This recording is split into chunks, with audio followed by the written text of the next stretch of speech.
Bonjour à toutes et à tous, excusez-nous pour ces petits réglages techniques.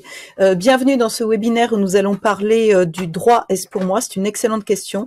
Et pour ce faire, nous allons laisser la parole à notre invitée qui est Céline Combette, qui est maître de conférence en histoire du droit à l'université Paris-Panthéon-Assas. Bonjour Céline. Bonjour Sandrine et bonjour à tous. Donc, quelques petites consignes techniques concernant ce webinaire. Nous allons rester un peu moins de 1 heure ensemble.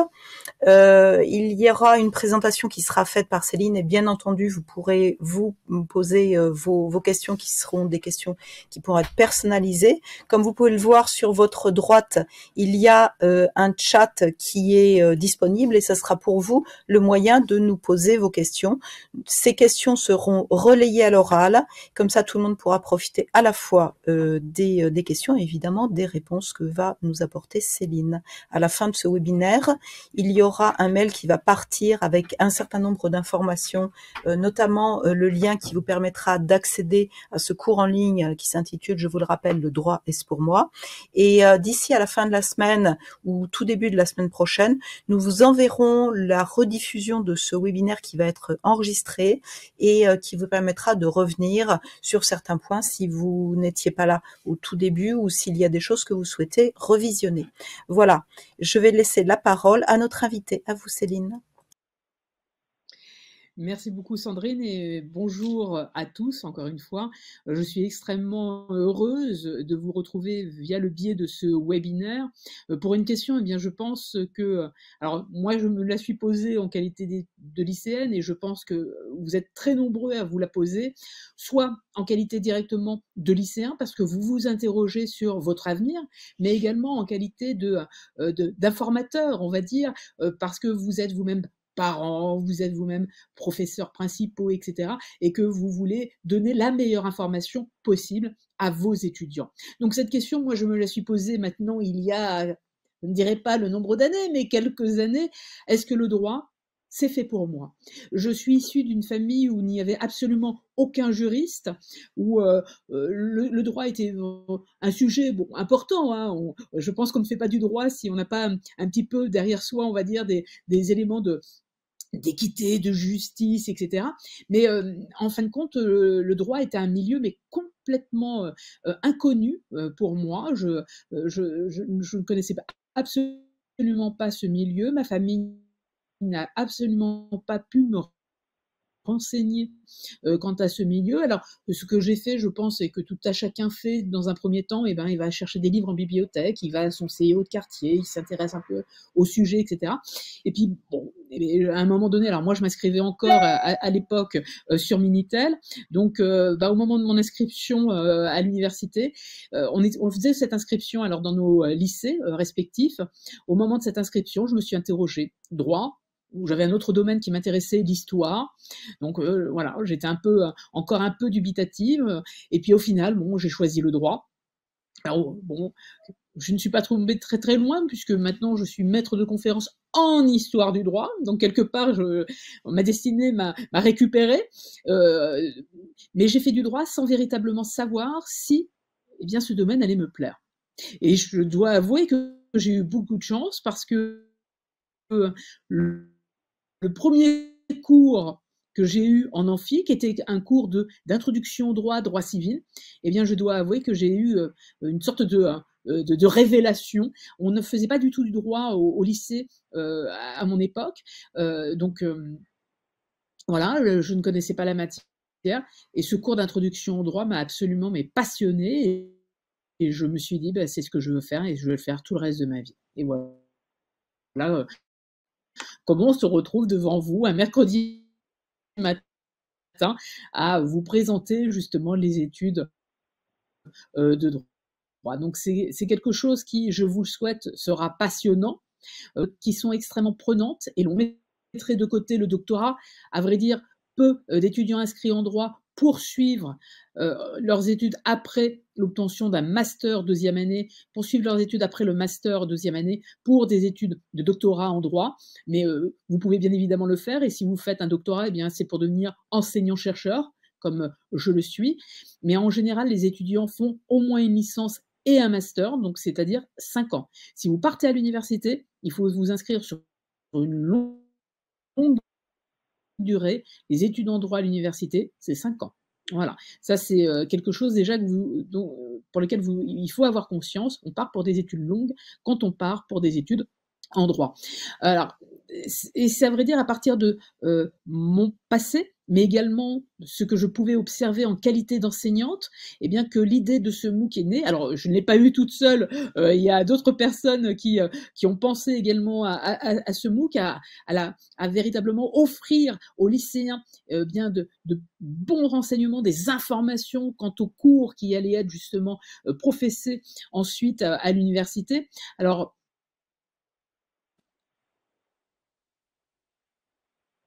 on a décomposé, on a pensé ce MOOC justement, l'activité ensuite professionnelle, et on a adjoint au fur et à mesure d'autres étapes, et notamment, je vais revenir dessus tout à l'heure, une étape plus méthodologie.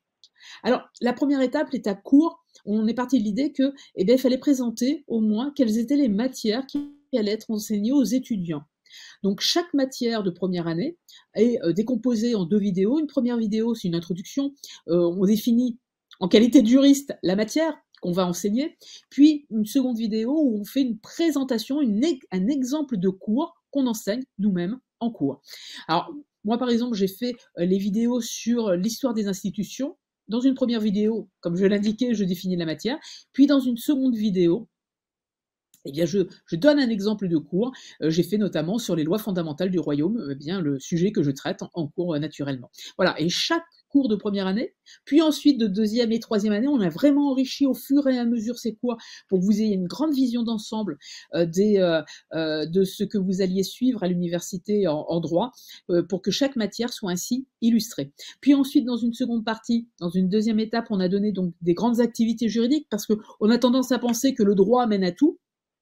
Est-ce la réalité maintenant pour faire du droit depuis quasiment entre mes études et maintenant la maîtrise de conférence depuis à peu près plus de 20 ans, je pense définitivement que le droit aide à mener à tout, parce que justement, on va, au moins pendant les premières années, ensuite, vous allez aller sur une spécialisation, mais au moins les premières années, on vous donne véritablement les bases d'une manière de concevoir, d'une manière de réfléchir, et cette manière de réfléchir, eh bien, elle va être opérationnelle dans bien d'autres domaines.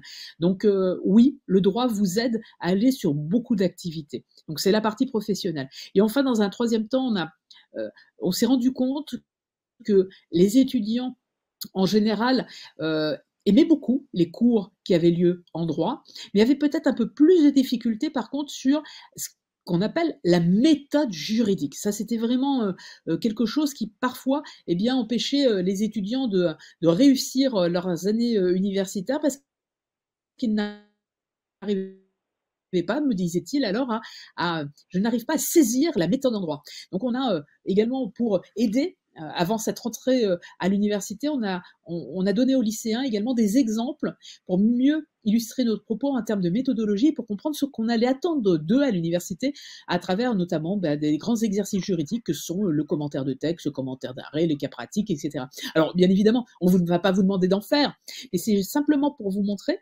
comment, tout d'un coup, théorie et pratique, eh bien, se rencontrent, et ils se rencontrent à travers ces fameux exercices juridiques. Et ces exercices juridiques, parfois, sont un petit peu déconcertants pour nos étudiants, parce que c'est une manière de penser, une manière de concevoir un raisonnement qui parfois échappe à certains. Donc, on essaye de montrer ce à quoi s'attendre justement à travers ces exercices juridiques. Voilà un peu la manière avec laquelle ce MOOC a été pensé, a été envisagé. Il doit avoir maintenant une dizaine d'années, et j'espère et je crois, pour avoir parlé avec certains d'entre vous maintenant, eh bien qu'il a été fort utile à bon nombre d'entre vous. Voilà. Donc j'espère que vous-même trouverez à l'intérieur de ce MOOC un certain nombre d'outils ainsi qui vous aidera à mieux concevoir les études en droit. Donc le droit est pour moi on vous aide, on vous donne les outils pour réfléchir un peu à cette matière, et ensuite, eh bien, c'est à vous de faire votre chemin en droit, et vous allez voir que les années sont assez plaisantes, très rythmées, mais extrêmement plaisantes. Il y a beaucoup de travail en droit, donc étudiant en droit doit être, on va dire, un gros bosseur, un grand bosseur. Il doit être également autonome, cet étudiant en droit. Alors, grand travailleur, pourquoi? Eh bien, tout simplement parce que vous allez avoir des cours en amphi, vous n'allez pas avoir que des cours en amphi, vous allez également avoir des travaux dirigés. Alors, en termes de proportion, on va dire à peu près 20 heures, 20 à 25 heures de cours en amphi. En TD, les travaux dirigés, c'est vous allez avoir donc un cours en amphi, et ce cours en amphi parfois va être doublé de travaux dirigés. En travaux dirigés, vous allez donner un amphi, donc c'est véritablement là quelque chose où vous allez décortiquer une notion, bien analyser une notion. Donc en général, vous avez 2 voire 3 TD chaque année. Un TD dure à peu près, ça dépend des universités, mais on va dire en général à peu près 1h30, parfois c'est 2 heures, à peu près 1h30 de TD. Bon, vous allez me dire, ça va, tout va bien, on est à peu près à moins d'une trentaine d'heures par semaine de cours, c'est prenant, mais c'est pas non plus extrêmement chronophage. Mais à côté, bien justement, il faut préparer ces TD, c'est là où par contre, eh bien, vous allez avoir beaucoup de temps à préparer, passer beaucoup de temps à préparer ces fiches de TD, donc c'est pour ça qu'il faut être extrêmement travailleur. Extrêmement travailleur et aimer rédiger, aimer lire, parce que pour travailler ces fiches de TD, eh bien, il va falloir beaucoup lire de doctrine, beaucoup lire de jurisprudence, etc. Donc, j'ai quelquefois des lycéens qui me demandent ce qu'ils peuvent faire pour préparer leur entrée à l'université, quels livres de droit ils doivent déjà consulter pour être prêts au moment du premier cours, du premier semestre. J'ai tendance à leur dire, mais ce n'est pas la peine de commencer à lire des ouvrages juridiques. Par contre, lisez beaucoup de romans, lisez beaucoup d'ouvrages en général, mais pas de livres de droit. On va vous donner tout ce qu'il faut dès les premières semaines. Pourquoi lire des ouvrages? Tout simplement pour se donner le goût de la lecture et ensuite également le goût de l'écriture. Voilà, donc là, c'est vraiment votre préparation aujourd'hui. Si vous êtes en phase de je pense faire des études en droit, voilà, vous préparez bien évidemment votre baccalauréat, mais ensuite, pendant vos vacances, lisez beaucoup, vous allez voir, ça va être extrêmement utile pour la suite de votre cursus. Et puis enfin, il faut être aussi, et je pense qu'on reviendra sur ces différents points au fur et à mesure des questions, il faut être extrêmement autonome. À l'université, alors certes, depuis même mon époque, on a beaucoup d'aide, on vient beaucoup au soutien des étudiants, on essaye vraiment d'être de plus en plus proche de nos étudiants, oui certes, mais il n'en demeure pas moins que si vous ne voulez pas travailler, eh bien ce n'est pas nous qui allons venir vous chercher et vous pousser, on va dire, au travail. Alors certes, moi j'incite fortement, bien évidemment, mais la présence en amphi notamment n'est pas obligatoire, ou si vous ne voulez pas rendre vos travaux dirigés, ben, libre à vous de ne pas les rendre. Bon, vous aurez un 0, mais voilà, c'est toute la sanction qu'il y aura. Par contre, la grande sanction arrivera au moment de ce qu'on appelle les partiels, c'est-à-dire des examens que vous allez avoir à la fin de chaque semestre. Et là, je peux vous garantir que parfois, certains de nos étudiants eh bien, le réveil, on va dire, est extrêmement difficile. Donc, pour éviter ce réveil difficile, eh bien, il faut être autonome et donc travailleur. Alors, j'ai beaucoup parlé déjà, je reprendrai la parole sans doute tout à l'heure, mais je vais peut-être laisser déjà quelques questions sur ce que j'ai pu dire pour l'instant. Alors effectivement, nous avons un certain nombre de questions qui ont commencé à tomber. Olympe pose la question suivante. Pensez-vous que nous sommes suffisamment informés sur tous les types de droits? J'ai découvert plusieurs milieux que je ne soupçonnais pas, tels que le droit du sport, par exemple. Alors, à vrai dire, si vous êtes déjà au niveau lycée, la spécialisation, elle ne va pas arriver dès les premières années, hein. Au contraire, vous allez vous spécialiser au fur et à mesure. Et c'est au fur et à mesure que vous allez justement connaître ces différents droits. En première année, première, deuxième année, alors j'utilise en général une image qui marche plutôt bien avec les interlocuteurs que je peux avoir en face de moi, que ce soit des parents ou encore des élèves, c'est celle de la construction d'un bâtiment. La première année, ben, on coule les fondations pour avoir un bâtiment extrêmement stable. Ensuite, puisque ce n'est qu'en deuxième année, on va dire, qu'on va commencer à construire, puis en troisième année, etc., au fur et à mesure, on va étendre nos étages. Donc la première année, eh bien, il n'y a pas du tout de spécialisation à avoir. C'est véritablement un enseignement général qui vous permet justement d'avoir des bases extrêmement solide pour ensuite, peu à peu, vous spécialiser.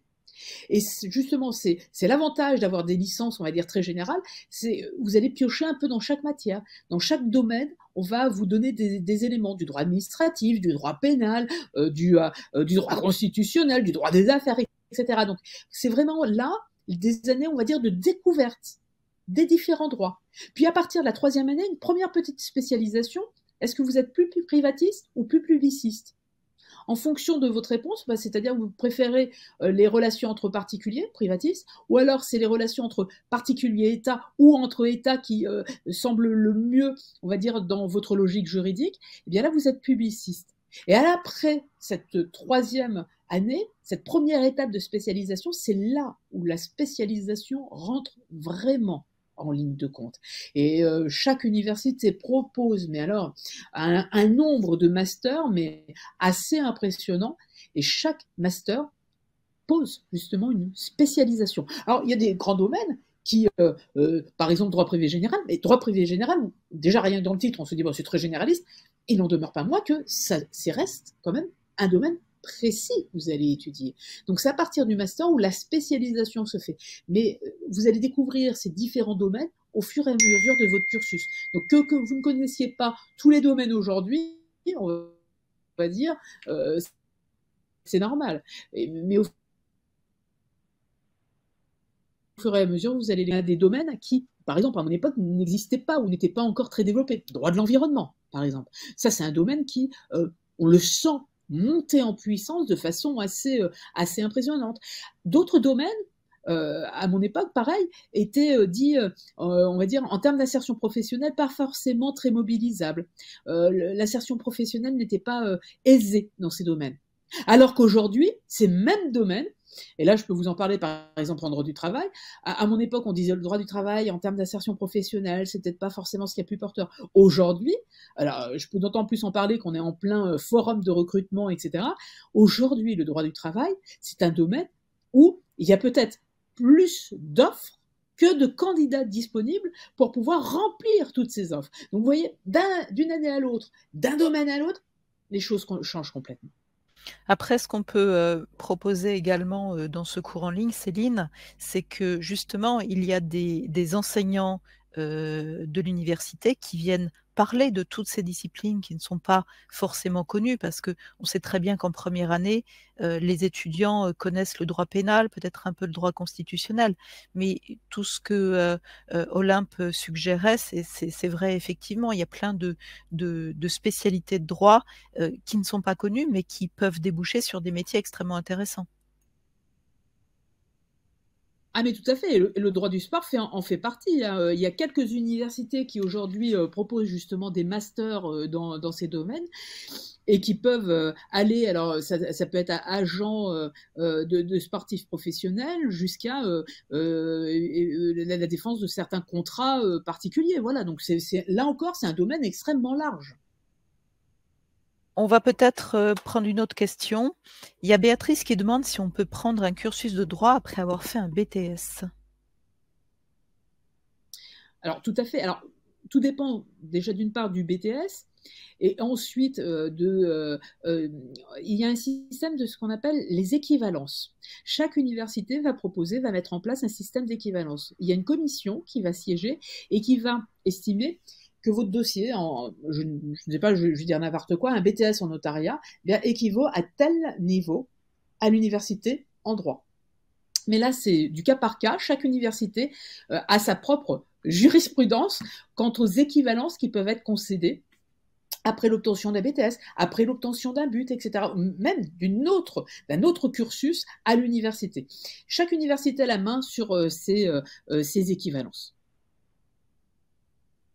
Alors, Véronique demande s'il est réaliste de postuler en master après un BUT en carrière juridique. Alors, on est un petit peu hors sujet. Parce que en fait, on est sur du MOOC d'orientation. Je vous rappelle que le MOOC d'orientation, c'est la transition lycée-université, mais on va peut-être prendre la question. Oui, on peut la traiter sans, alors, j'avoue que, ça risque de faire un peu juste, si vous voulez. Ce qu'il faudrait, c'est quand même, alors tout dépend, du master. Si c'est un master très professionnalisant, pourquoi pas? Mais en général, les responsables de master, quand ils regardent les dossiers, ils sont peut-être moins enclins, on va dire, à aller sur des dossiers sur lesquels il n'y a pas de passage à l'université. Après l'obtention d'un but, ce que je ferai, c'est comme pour la personne précédemment, c'est-à-dire que je demanderai une équivalence à l'université, quitte à aller en deuxième, voire troisième année en droit. Voilà, ça encore une fois, c'est l'université qui a la main et qui estime quelle est l'équivalence qui va être concédée après l'obtention d'un tel diplôme en but. Olympe, de nouveau, pose une question. Y aura-t-il des exercices pratiques tels que monter un procès ou rédiger des réquisitoires, je suppose, dans le MOOC, dans le cours en ligne? Alors, pas dans le cours en ligne. On n'a pas été jusqu'à ce point de détail, tout simplement parce que vous n'allez pas en faire, par contre, en licence. Alors, quelquefois, des associations peuvent vous proposer justement de faire des concours, notamment de plaidoirie. Certaines formations très spécifiques peuvent vous proposer également pareil, ça va être plus tourné autour de la plaidoirie, mais autrement, ce n'est pas avant le master, voire ensuite, que vous allez pratiquer de tels exercices. Je pense notamment à l'école de formation des avocats. Mathis demande, alors pose une question très, très large. Je suis actuellement en première. Dès que j'aurai obtenu mon bac, où faut-il que je me dirige ensuite?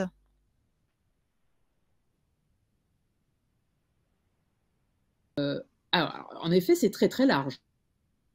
Euh, le droit m'intéresse véritablement. Alors, je vais parler que du droit, hein, je vais rester dans un domaine que je connais le mieux. Ensuite, il va falloir vous interroger sur, d'accord, le droit m'intéresse, mais est-ce que je veux faire un cursus un peu plus court, un cursus moyennement court ou un cursus long? Si vous allez sur le cursus long tel que je l'ai décrit tout à l'heure, là, il faut aller au sein des universités et faire ce que j'indiquais en termes de L, M, éventuellement D. Si vous vous dites, bon, j'ai besoin encore d'un accompagnement, je ne me sens pas complètement autonome, j'ai besoin d'être un peu plus entouré, peut-être que d'aller vers un BTS en droit. Alors, il y a le bon moins vrai à l'université, immédiatement dans la vie professionnelle. Et vous avez entre les deux, on va dire, les buts qui sont, là encore, certains sont en droit, et ces buts sont peut-être ont une portée un peu plus pratique et vous permettent, pareil, d'exercer assez rapidement. Alors, on rappelle que le but, c'est le bachelor universitaire de technologie qui a remplacé le DUT, diplôme universitaire de technologie, qui a été dispensé dans les instituts universitaires de technologie qui, eux, ont gardé leur nom. Le BUT, maintenant, est en 3 ans, alors que le DUT était en 2 ans. Alors, pour revenir un petit peu sur tout ce qui s'est dit, je vous rappelle qu'on est ici pour parler du droit, bien entendu, mais le droit, c'est la discipline qui est traitée dans le cours en ligne, le MOOC, qui est un Massive Open Online Course, qui est proposé sur la plateforme publique France Université Numérique, alias FunMOOC. Et c'est un espace en ligne où vous pouvez découvrir justement toutes ces études, mais aussi tous les métiers. Il y a plein de vidéos de personnes qui parlent de leur métier, qui parlent des cursus de droit qu'ils ont fait pour arriver à ce métier, et également ce que disait Céline tout à l'heure, toutes les spécificités des exercices de droit qui ne sont pas forcément connus, surtout quand on est au lycée. Et puis avec un petit peu de présentation concernant la vie universitaire, en quoi ça change par rapport à la vie au lycée, parce que c'est un gap qui est compliqué et c'est pas du tout la même chose. Céline disait tout à l'heure que effectivement, si vous n'avez pas l'autonomie pour travailler, entrer à l'université n'est pas une bonne idée. Si vous avez besoin d'être cadré, d'être plus dans un format que vous connaissez au lycée, à ce moment-là, il y a la nécessité de penser à entrer sur d'autres types de cursus et ensuite peut-être ultérieurement, dans le cadre de soit des admissions parallèles, soit une poursuite de cursus, réintégrer peut-être une filière à l'université qui est quelque chose de dans la continuité en tout cas. Hein. Mais ça c'est vraiment important. Alors, pour revenir sur une question qui a été indiquée tout à l'heure, effectivement, si vous êtes en seconde, en première, enfin en terminale, c'est un petit peu plus... Ah, Céline nous rejoint, donc je vais lui rendre la parole. Alors, je ne sais pas si vous me voyez, si vous m'entendez. Alors, on ne te voit pas, mais on t'entend bien là. Alors, ma caméra est en marche, mais je ne sais pas pourquoi elle ne veut pas fonctionner. Bon, j'ai changé d'ordinateur, je vous prie de m'en excuser. Je suis passée sous un filet, sous un ordinateur fixe, donc je pense que ça doit mieux fonctionner, mais bon, il n'y a pas la caméra, j'en suis désolée. Donc j'étais en train de vous indiquer justement que pour les doubles diplômes, pardonnez-moi, pour ces doubles diplômes, en effet, beaucoup d'universités proposent désormais une double diplomation, donc une diplomation à la fois en droit français et dans un droit étranger. Mais j'invite véritablement les lycéens qui sont intéressés par ces doubles diplômes à avoir un niveau de langue, bien évidemment, assez conséquent dans le pays dans lequel ils veulent poursuivre. Alors moi, je prenais un exemple personnel, là encore, j'ai obtenu un PhD, c'est-à-dire un doctorat européen, et pour obtenir ce doctorat européen, j'ai dû suivre des cours en Italie, et j'ai suivi des cours comme les étudiants en Italie. Ce qui veut dire que j'étais plongée dans un véritable amphi où le cours était seulement en italien, et je peux vous assurer que la langue comme ça juridique, quand on arrive dès la première année, c'est un petit peu compliqué. Donc j'invite véritablement à bien réfléchir à ces doubles diplômes, surtout quand au niveau en langue. Voilà, je vous prie encore de m'en excuser. Alors, Émile, on a répondu à la question d'Émilie. Inès demande si on peut faire une licence de droit en distanciel, et vous êtes bien placée à Paris 2 pour en parler, Céline. Oui, tout à fait. On a des licences. Maintenant, elle doit avoir quasiment plus de 10 ans, si je crois une quinzaine d'années, cette licence en droit, et on la propose pendant tout le temps justement de cette licence. Elle a un taux de réussite qui est quand même assez intéressant. Elle est destinée soit à des étudiants qui font un autre diplôme, soit également à des personnes en reprise d'activité, mais également on a de plus en plus d'étudiants qui décident justement de ne faire que cette formation à distance pour véritablement bien profiter de temps de peut-être de recherche plus approfondie. Donc voilà, donc elle peut viser différents publics, cette type de licence à distance. Elle correspond véritablement aux cours qu'on fait en amphi. J'interviens également dans cette licence numérique, et mon cours est la copie conforme presque de ce que je fais en amphi. Pourquoi le presque? Tout simplement parce qu'il y a des fois, en amphi, on peut un peu, on va dire, déborder du cadre qu'on avait fixé un jour. On a des feuilles, on prévoit un certain nombre de thèmes sur ces feuilles, etc. Et puis, on déborde un petit peu parce que l'amphi est plus participatif, voire parfois moins participatif, mais en général, c'est parce que justement, cet amphi, on le sent particulièrement intéressé par une question qu'on vient de traiter. Alors, on avait prévu peu de temps pour cette question, et puis au final, on les sent extrêmement...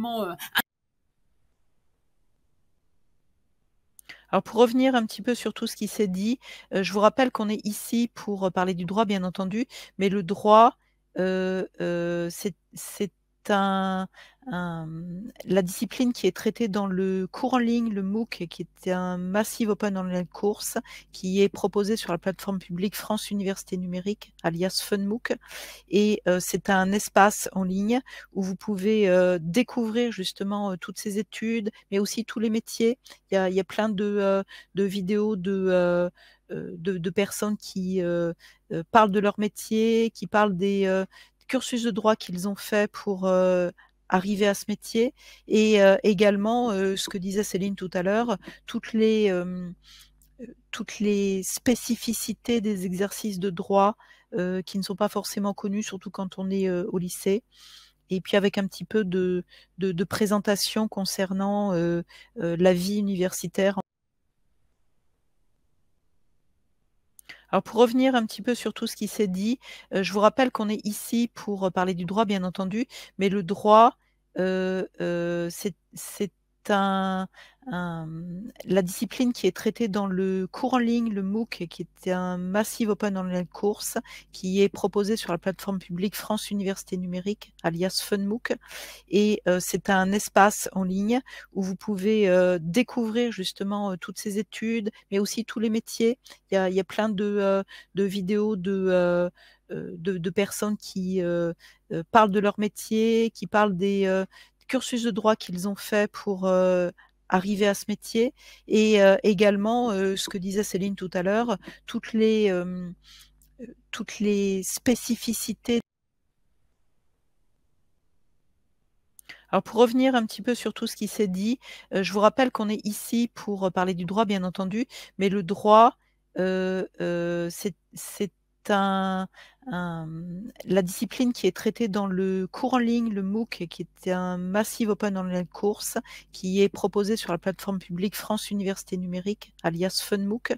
Et c'est un espace en ligne où vous pouvez découvrir justement toutes ces études, mais aussi tous les métiers. Il y a plein de vidéos de personnes qui parlent de leur métier, qui parlent des cursus de droit qu'ils ont fait pour arriver à ce métier, et également ce que disait Céline tout à l'heure, toutes les spécificités des exercices de droit qui ne sont pas forcément connus, surtout quand on est au lycée. Et puis avec un petit peu de présentation concernant la vie universitaire, en quoi ça change par rapport à la vie au lycée, parce que c'est un gap qui est compliqué et c'est pas du tout la même chose. Céline disait tout à l'heure que effectivement, si vous n'avez pas l'autonomie pour travailler, entrer à l'université n'est pas une bonne idée.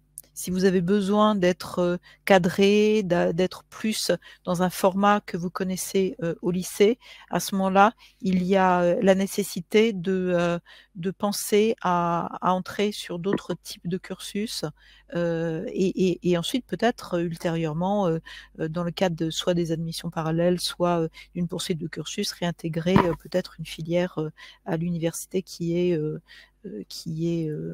quelque chose de dans la continuité, en tout cas. Hein. Mais ça, c'est vraiment important. Alors, pour revenir sur une question qui a été indiquée tout à l'heure, effectivement, si vous êtes en seconde, en première, enfin en terminale, c'est un petit peu plus... Ah, Céline nous rejoint, donc je vais lui rendre la parole. Alors, je ne sais pas si vous me voyez, si vous m'entendez.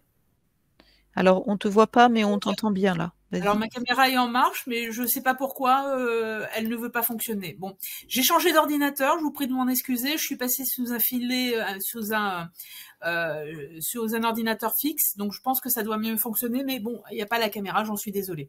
Donc j'étais en train de vous indiquer justement que pour les doubles diplômes, pardonnez-moi, pour ces doubles diplômes, en effet, beaucoup d'universités proposent désormais. Alors pour revenir un petit peu sur tout ce qui s'est dit, je vous rappelle qu'on est ici pour parler du droit, bien entendu, mais le droit, c'est la discipline qui est traitée dans le cours en ligne, le MOOC, qui est un Massive Open Online Course, qui est proposé sur la plateforme publique France Université Numérique, alias FunMOOC. Et c'est un espace en ligne où vous pouvez découvrir justement toutes ces études, mais aussi tous les métiers. Il y a plein de vidéos de personnes qui parlent de leur métier, qui parlent des cursus de droit qu'ils ont fait pour arriver à ce métier, et également ce que disait Céline tout à l'heure, toutes les spécificités des exercices de droit qui ne sont pas forcément connus, surtout quand on est au lycée. et puis avec un petit peu de présentation concernant la vie universitaire, en quoi ça change par rapport à la vie au lycée, parce que c'est un gap qui est compliqué et c'est pas du tout la même chose. Céline disait tout à l'heure que effectivement, si vous n'avez pas l'autonomie pour travailler, entrer à l'université n'est pas une bonne idée. Si vous avez besoin d'être cadré, d'être plus dans un format que vous connaissez au lycée, à ce moment-là, il y a la nécessité de penser à entrer sur d'autres types de cursus et ensuite peut-être ultérieurement, dans le cadre de soit des admissions parallèles, soit une poursuite de cursus, réintégrer peut-être une filière à l'université qui est quelque chose de dans la continuité, en tout cas. Hein. Mais ça, c'est vraiment important. Alors, pour revenir sur une question qui a été indiquée tout à l'heure, effectivement, si vous êtes en seconde, en première, enfin en terminale, c'est un petit peu plus... Ah, Céline nous rejoint, donc je vais lui rendre la parole. Alors, je ne sais pas si vous me voyez, si vous m'entendez. Alors, on ne te voit pas, mais on t'entend bien là. Alors ma caméra est en marche, mais je ne sais pas pourquoi elle ne veut pas fonctionner. Bon, j'ai changé d'ordinateur, je vous prie de m'en excuser. Je suis passée sous un filet, sous un ordinateur fixe, donc je pense que ça doit mieux fonctionner. Mais bon, il n'y a pas la caméra, j'en suis désolée. Donc j'étais en train de vous indiquer justement que pour les doubles diplômes, pardonnez-moi, pour ces doubles diplômes, en effet, beaucoup d'universités proposent désormais une double diplomation, donc une diplomation à la fois en droit français et dans un droit étranger. Mais j'invite véritablement les lycéens qui sont intéressés par ces doubles diplômes à avoir un niveau de langue, bien évidemment, assez conséquent dans le pays dans lequel ils veulent poursuivre. Alors moi, je prenais un exemple personnel, là encore, j'ai obtenu un PhD, c'est-à-dire un doctorat européen, et pour obtenir ce doctorat européen, j'ai dû suivre des cours en Italie, et j'ai suivi des cours comme les étudiants en Italie. Ce qui veut dire que j'étais plongée dans un véritable amphi où le cours était seulement en italien, et je peux vous assurer que la langue comme ça juridique, quand on arrive dès la première année, c'est un petit peu compliqué. Donc j'invite véritablement à bien réfléchir à ces doubles diplômes, surtout quand au niveau en langue. Voilà, je vous prie encore de m'en excuser. Alors, Émile, on a répondu à la question d'Émilie. Inès demande si on peut faire une licence de droit en distanciel, et vous êtes bien placée à Paris 2 pour en parler, Céline. Oui, tout à fait. On a des licences. Maintenant, elle doit avoir quasiment plus de 10 ans, si je crois une quinzaine d'années, cette licence en droit, et on la propose pendant tout le temps justement de cette licence. Elle a un taux de réussite qui est quand même assez intéressant. Elle est destinée soit à des étudiants qui font un autre diplôme, soit également à des personnes en reprise d'activité, mais également on a de plus en plus d'étudiants qui décident justement de ne faire que cette formation à distance pour véritablement bien profiter de temps peut-être de recherche plus approfondie. Donc voilà, donc elle peut viser différents publics, cette type de licence à distance. Elle correspond véritablement aux cours qu'on fait en amphi. J'interviens également dans cette licence numérique, et mon cours est la copie conforme presque de ce que je fais en amphi. Pourquoi le presque? Tout simplement parce qu'il y a des fois, en amphi, on peut un peu, on va dire, déborder du cadre qu'on avait fixé un jour. On a des feuilles, on prévoit un certain nombre de thèmes sur ces feuilles, etc. Et puis, on déborde un petit peu parce que l'amphi est plus participatif, voire parfois moins participatif, mais en général, c'est parce que justement, cet amphi, on le sent particulièrement intéressé par une question qu'on vient de traiter. Alors, on avait prévu peu de temps pour cette question, et puis au final, on les sent extrêmement intéressés par le sujet, donc on déborde, on parle plus de ce sujet. Avec les vidéos, bien évidemment, on déborde un peu moins, on reste vraiment dans le cadre qu'on s'était fixé. Donc voilà le presque, à quoi il est dû. Alors on a plusieurs questions de personnes qui envisagent une reconversion ou ou revenir sur une poursuite d'études initiales en droit pour avancer et changer peut-être de carrière professionnelle. Nora dit, est-il possible d'envisager une reconversion professionnelle dans le droit? Est-ce qu'une licence de droit permet déjà d'envisager cette reconversion ou faut-il obligatoirement refaire un master? Et Déborah demande, auriez-vous des retours d'expérience de personnes adultes qui reprennent des études en droit après une première vie professionnelle dans un domaine très différent? Dans mon cas, professionnel de la santé. Alors oui, on a de plus en plus d'étudiants en reprise d'études. Même moi, quand j'étais étudiante, j'avais dans mon amphi un monsieur qui était, alors je vais dire l'entreprise, mais qui était ingénieur chez Michelin et qui avait décidé de reprendre complètement ses études et notamment donc faire des études en droit. Je l'ai eu tout le temps de mon cursus universitaire, donc c'est vous dire qu'il était extrêmement attentif aux cours et qu'il il ne faisait vraiment pas ça en dilettant et il était extrêmement investi dans ses études. Là, dans mes amphis, j'ai moi-même des étudiants qui sont en reprise d'études. Alors, je ne vous cache pas qu'ils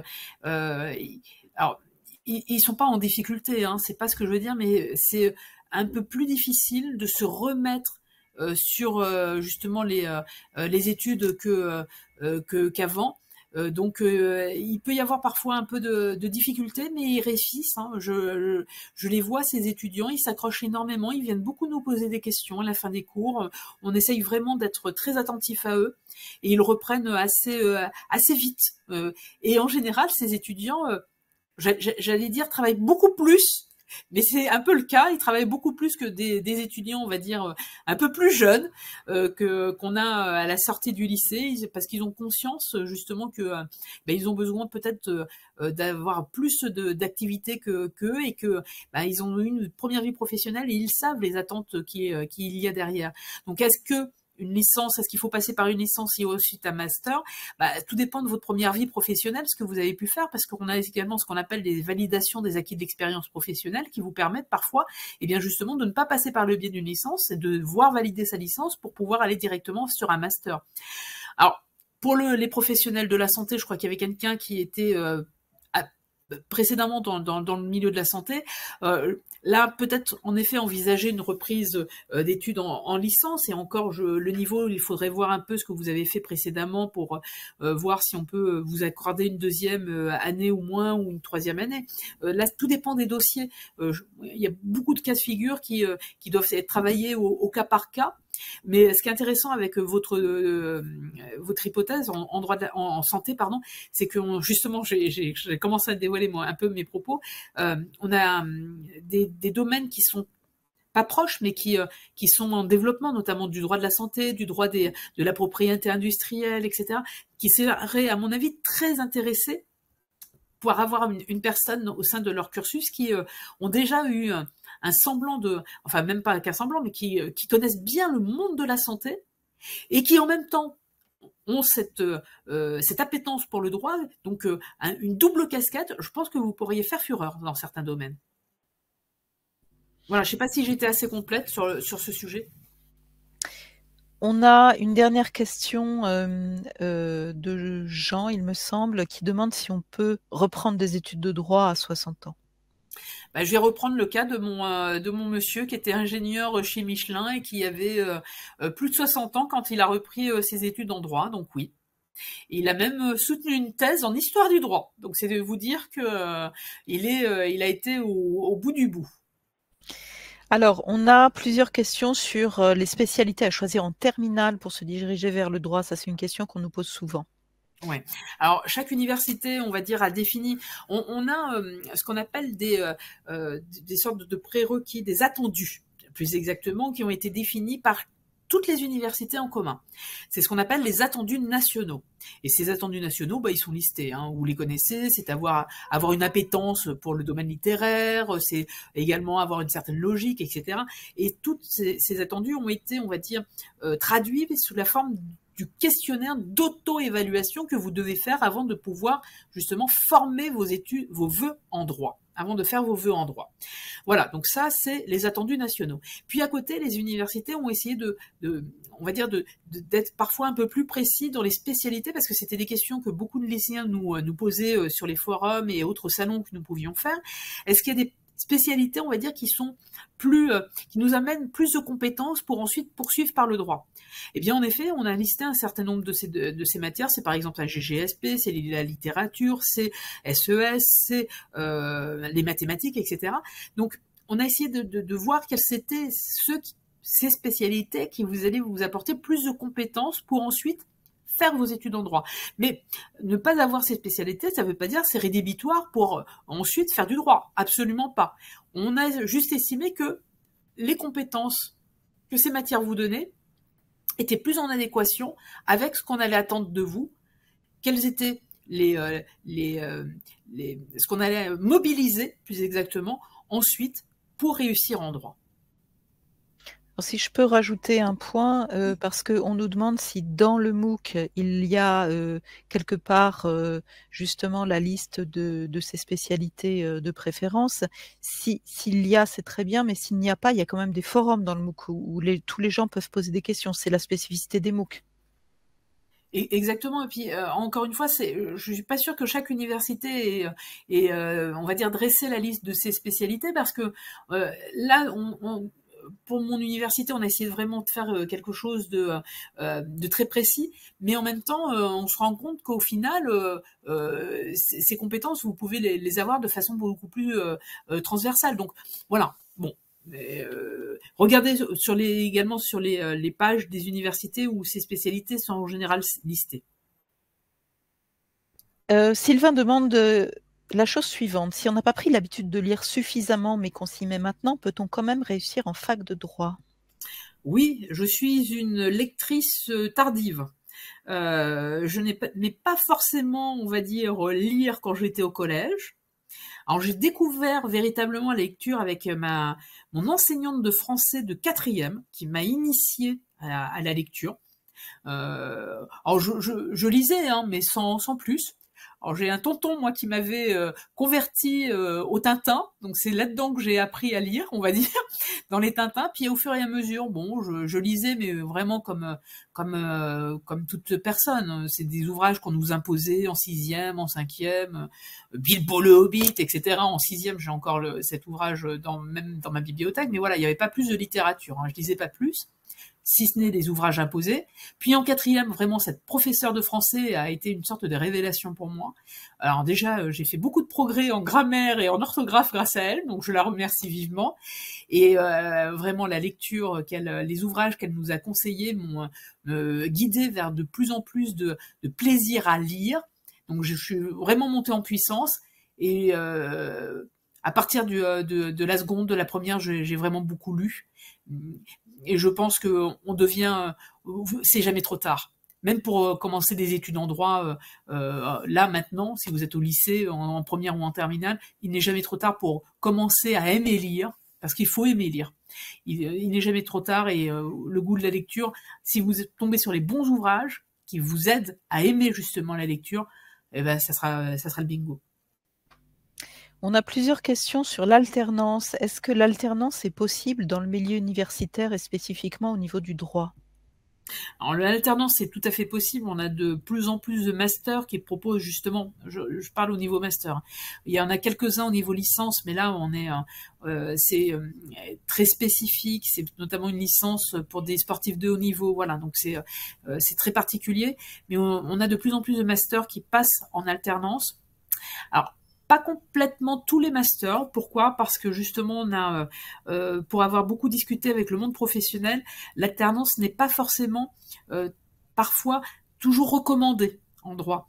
Notamment, il y a quelque temps, je parlais avec un avocat qui était spécialiste en droit du travail, et cet avocat m'indiquait, mais ne passez pas, s'il vous plaît, à l'alternance, parce que les étudiants, on les a parfois une semaine sur 2, donc ils viennent, ils commencent à bien travailler les dossiers, puis hop, on les perd pendant une semaine. Voilà, c'est un peu compliqué encore pour certaines activités juridiques justement à bien mettre en place l'alternance. Donc le droit ne se prête pas forcément tout le temps. On a des masters qui sont en alternance, mais le droit ne se prête pas tout le temps à l'alternance. Et puis ça dépend aussi des niveaux. Tout à fait. Alors, Nous avons des questions au niveau de l'accompagnement pour les étudiants dyslexiques. Est-ce qu'il y a des aides qui sont prévues en première année à l'université? Et qu'est-ce que vous pensez des préparations privées en première année pour les Alors, dyslexiques? je vais commencer par cette dernière question. S'il vous plaît, ne les prenez pas, ça va vous coûter très cher pour un avantage extrêmement très médiocre. D'accord? Ça va coûter très cher à vos parents, voire à vous-même. On a des étudiants qui travaillent pour payer leur prépa et je peux vous assurer que nous, enseignants, on va vous donner toutes les clés pour pouvoir réussir sans quasiment rien payer, puisque l'université, je le rappelle, les différentes universités, ce sont des services publics dans lesquels les frais d'inscription sont quand même assez réduits. Donc voilà, vous avez tout ce qu'il faut au niveau de l'université, donc ne prenez pas ces prépas privées. Merci. Au niveau de la première question que j'ai perdue, Sandrine, je suis désolée. Quel est l'accompagnement que les étudiants pardon, dyslexiques ça y est, peuvent... je l'ai. Excuse-moi. Au niveau de l'accompagnement, on a chaque université a mis en place parce qu'on a vu là encore une sorte de montée en puissance de justement de l'accompagnement qui nous était demandé. Donc, on a mis en place un certain nombre d'étudiants, on va dire, ambassadeurs. Ces étudiants, notamment, vous aident à prendre les notes. Parce que la prise de notes peut être difficile pour certains étudiants dès la première année, donc ils vous aident à prendre les notes, ils vous communiquent leurs notes, leur prise de notes, et en général ça fonctionne plutôt pas mal, pardon. Et ce qui est intéressant également, c'est qu'on met en place aussi des tiers temps pour pouvoir au moment des examens, prendre en considération le fait que il y a des difficultés de mise par écrit de votre savoir. Donc il y a, on va dire principalement 2 accompagnements, les étudiants qui vous aident, mais également ensuite le tiers-temps. On a une question qui est la suivante. En tant qu'étudiant en génie civil en 3e année universitaire, je suis tenue de suivre un cours portant sur la législation en aménagement du territoire, entre autres sujets.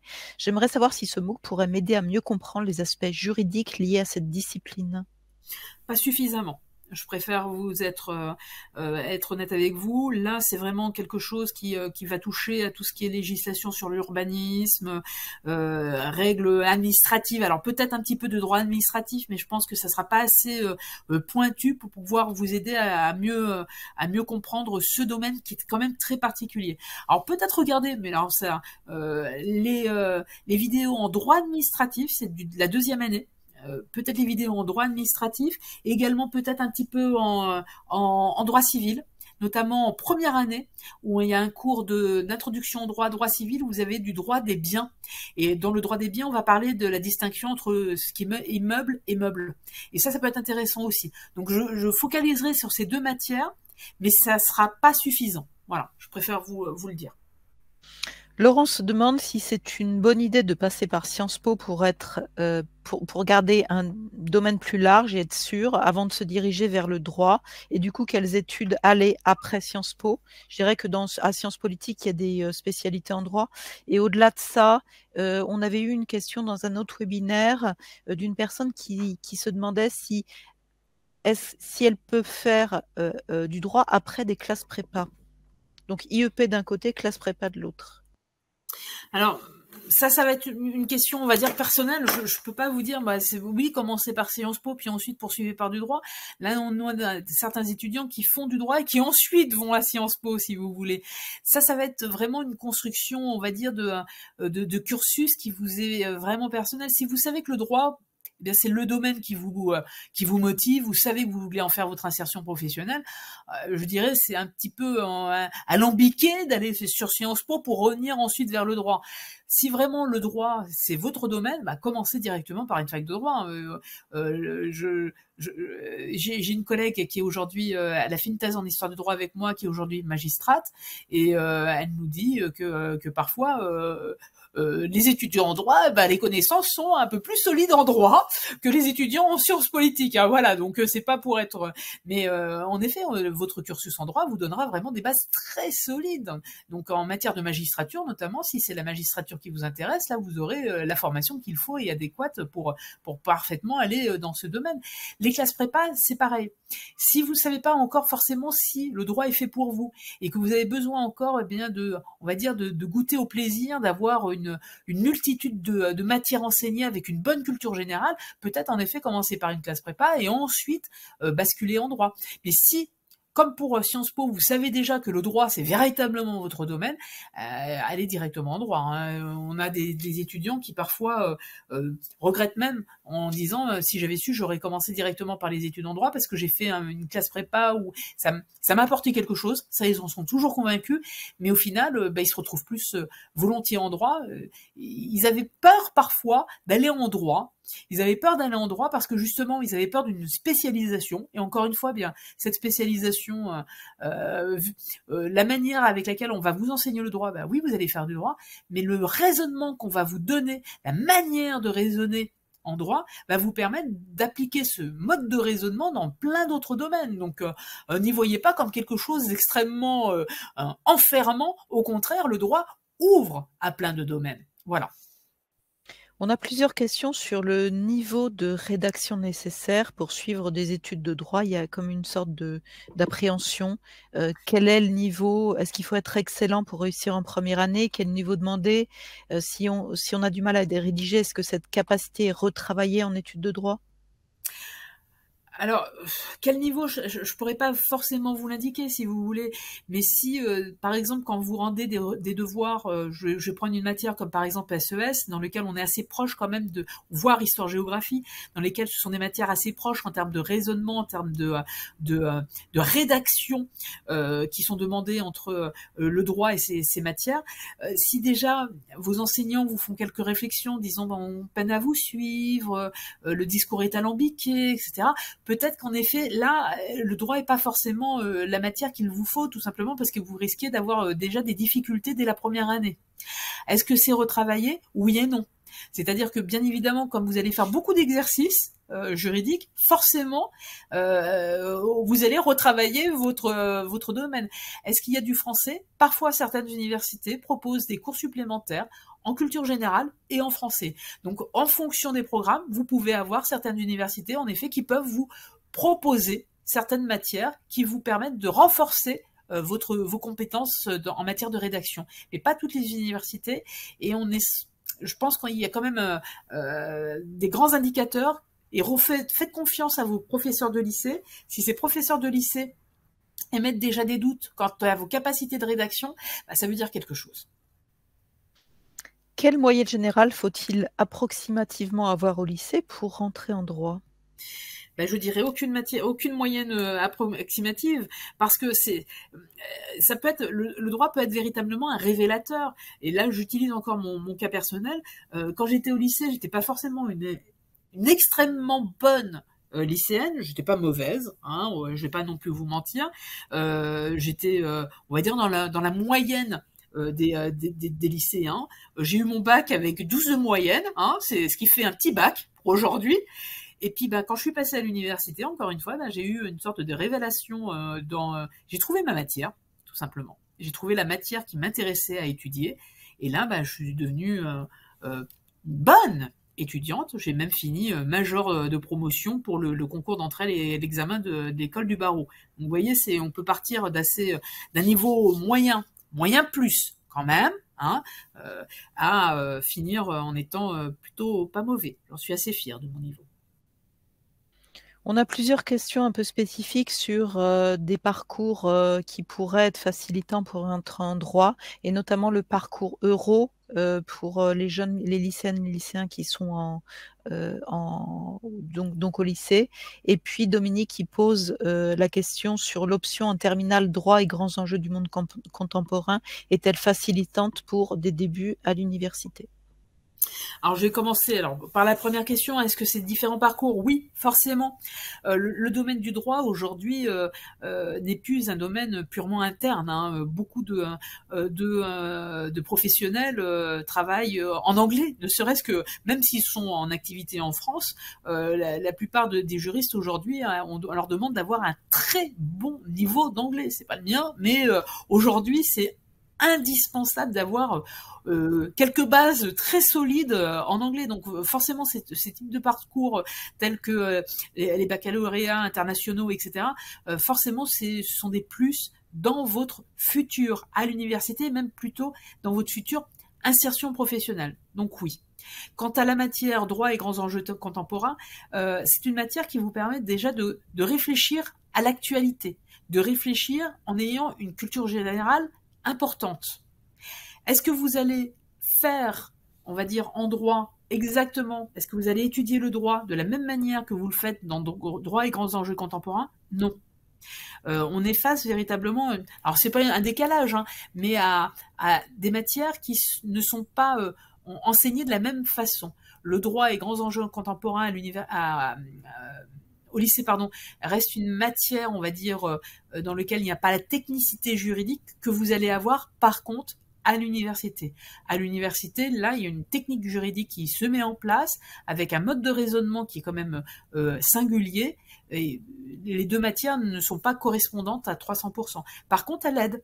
Encore une fois, droit et grands enjeux contemporains vous apporte une culture juridique, une culture générale indispensable pour ensuite, le mot est peut-être fort en disant indispensable, mais intéressante, tout du moins, pour poursuivre les études en droit. Il y a peut-être aussi quelque chose à rajouter qui est que quelle que soit la spécialité que vous choisissez au lycée, il faut absolument que vous ayez des bonnes notes pour pouvoir ensuite postuler dans une université avec une spécialité en droit parce que, bien entendu, le droit est une filière qu'on appelle en tension. Il y a généralement beaucoup plus de demandes que de places dans les différentes universités et donc les moyennes que vous allez mettre en avant vont être un facteur déclenchant du choix que vous allez obtenir. Alors, y a-t-il des passerelles entre AES et licence de droit ou doit-on recommencer une L1 de droit après une L3 d'AES? Non, il y a des passerelles. Alors, tout dépend de la construction de votre AES parce qu'il y a différents types d'AES. Certains vont plus être des AES, on va dire, tournés vers la sociologie, d'autres vont plus être des AES tournés vers le droit ou la gestion, etc. Donc, il y a différents types d'AES. Il faut là que vous demandiez, encore une fois, ce qu'on appelle donc une équivalence. Et en fonction, mettez bien dans votre demande d'équivalence, mettez bien votre programme de cours, indiquez bien les matières qui vous ont été dispensées, et notamment soulignez bien les matières juridiques. Ça vous permettra peut-être de ne pas recommencer en première année, mais peut-être en deuxième, voire troisième année. Mais là, encore une fois, tout dépend du programme que vous avez eu en AES. Et tout dépend des universités. Hein. Là, il y a une autonomie totale des universités pour vous donner ces équivalences. Bon, on va prendre une dernière question parce que ce webinaire va bientôt toucher à sa fin. Faut-il renoncer à un job d'été et réviser durant l'été? Ou faut-il, et si oui, que faut-il réviser? Faut-il prendre des cours privés dans ce but? Alors moi je dirais reposez-vous, reposez-vous, reposez-vous, parce que vous allez voir que l'année universitaire est extrêmement sportive, pour pas dire autre chose. C'est très ramassé. Hein. Une année universitaire, tout dépend des universités, mais je vais prendre le cas de mon université, c'est 12 semaines, 12 semaines. 12 semaines de premier semestre, 12 semaines de second semestre, vous allez me dire, c'est pas beaucoup.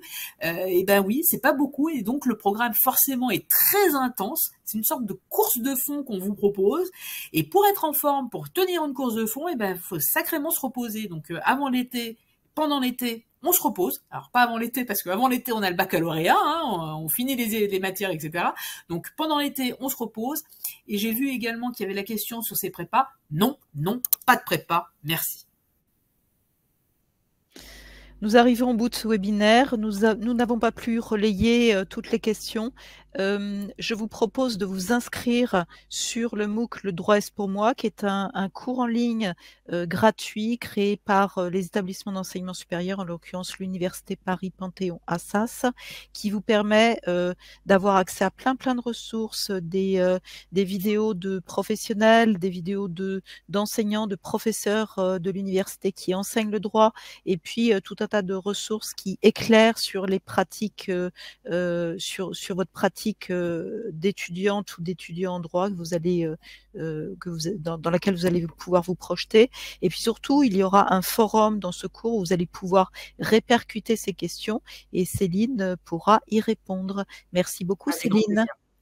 Merci beaucoup. Et puis encore une fois, un énorme pardon pour le manque de caméra. Là, je ne sais pas, le point est bien allumé, donc tout va bien normalement. Et pour cette déconnexion, absolument. Mais bon, bref, merci en tout cas d'avoir été là et merci à toute l'équipe de Fun qui a été extraordinaire. Merci. Je vous rappelle à toutes et à tous que vous allez recevoir un mail soit en fin de semaine, soit en début de semaine prochaine, où vous aurez l'enregistrement de ce webinaire que vous pourrez rediffuser. On vous attend sur le MOOC, le droit est pour moi. Au revoir. Au revoir.